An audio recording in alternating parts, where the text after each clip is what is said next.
From Channel 3 Eyewitness Sports, this is Friday Night Football with Paul Shaheen, Ben Bobin, Mary Frances Hoots, and Greg Glover. Friday Night Football is brought to you by Food City, tailgating headquarters of high school football, and Sonic Drive-Ins. This is how we Sonic. Friday Night Football. It is good to be back. Good to see you as well. A few teams, of course, had to hit the pause button this week, but fear not, the show goes on. Plenty of big-time matchups remain. That includes our big one, and that is exactly where we start. It's time for the Friday Night Football Game of the Week, sponsored by Warren and Griffin, your local five-star law firm, supporting high school football for the past 10 years. With 5 state championships combined over the last decade, our Game of the Week is easily one of the biggest cross-state showdowns across the region. Calhoun and McCallie meeting for just the second time ever. To Calhoun we go, where small games are standing room only. Ben, I can only imagine how big the field there was tonight. It absolutely was, Paul. It's the reason it was our Game of the Week. We talked about it all in the early shows. Why doesn't this happen? Tennessee schools playing Georgia. Calhoun versus McCallie, 2 storied programs. Now McCallie, the 2-time defending state champion, we knew they were going to be good again this year, but I'm not sure we thought they were going to be this good. It's a battle across state lines. The McCallie Blue Tornado visiting Calhoun at Phil Reeves Stadium. McCallie wasting no time grabbing the lead, courtesy of their Canadian destroyer, Xavier Guyardets. 46 yards to the crib. Blue Tornado up 7-0. Next drive for McCallie, methodical. Ontario Price bullying his way into pay dirt.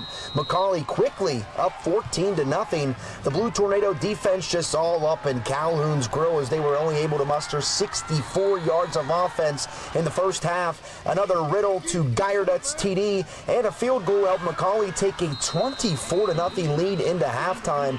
A quick Yellow Jackets 3-and-out, and the X-Man is the X factor tonight. Guyardets with a 47-yard punt return for a score. It's 31-0 McCallie. Credit to Calhoun. They kept fighting. 2 Christian Lewis TD passes, 1 to Quinn Smith and the other to Peyton Wall in your living room too. Stop the bleeding, but X marks the spot, and the price was right tonight for McCallie as Price gets his second of the night. Blue Tornado make it 2 years in a row with a win over Calhoun this year by a score of 38-20. We played really well the first half. I just started subbing a little bit too early the second half, and I'll take the blame for that. We knew that we had to come up strong. Calhoun, great program, hostile environment. We knew we had to focus and get it right, and we came out to a hot start, and that really helped us. Man, I told you, Ontario Price, 25 carries for 156 yards. William Riddle, sound, 11 of 17. And Xavier Guyardets. I'm so proud that I could say that last name. I asked everybody on the McCallie sideline how to do it. Guyardets, the X factor tonight, and I'm sure he will be all season. The Blue Tornado definitely have 3-peat on their minds, but I think week 3 probably on their minds next. In Calhoun, long season ahead. It's a pride game.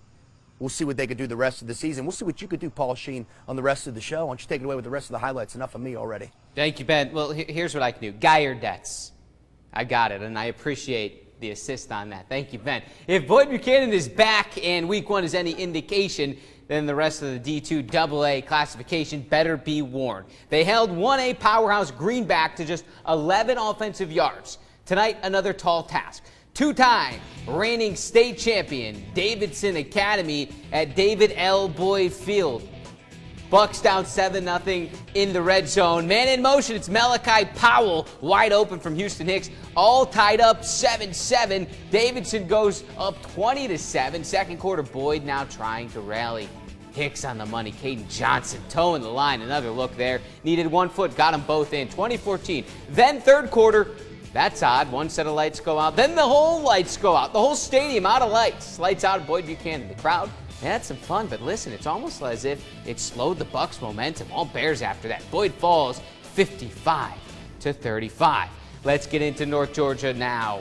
LFO at Gordon Lee Region Play. Trojans looking downfield. Cade Cowan right in the bucket. Robert Henson just bumped out at the 1. They couldn't punch it in, but Montgomery Keephart boots it through on 4th down, 3-0 at the half. Third quarter, kickers matter, people. Keephart does it again, another chip shot, 6-0. And that's all Gordon Lee needed, but they added more. 21-0 your final score. Gordon Lee on top. Silverdale looking for 2-0 with Franklin Road in town.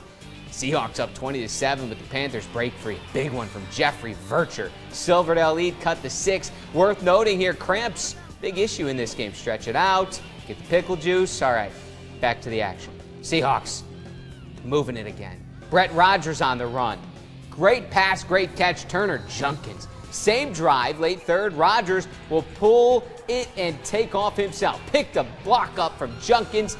He's free, 37-yard score just like that. Back up 13, Silverdale rolls 2-0. Now 33-15, your final.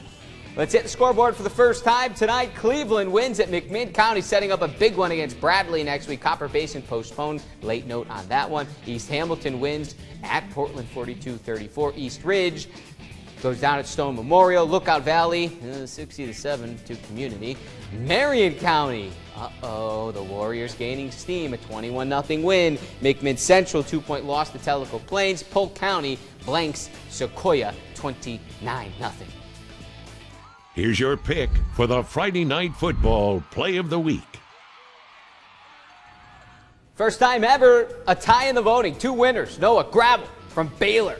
He sniffs out the option and just completely blows it up. Led to a turnover. And then the other, Cleveland's Dustin Thomas. Go make a play. A catch behind the defender's back.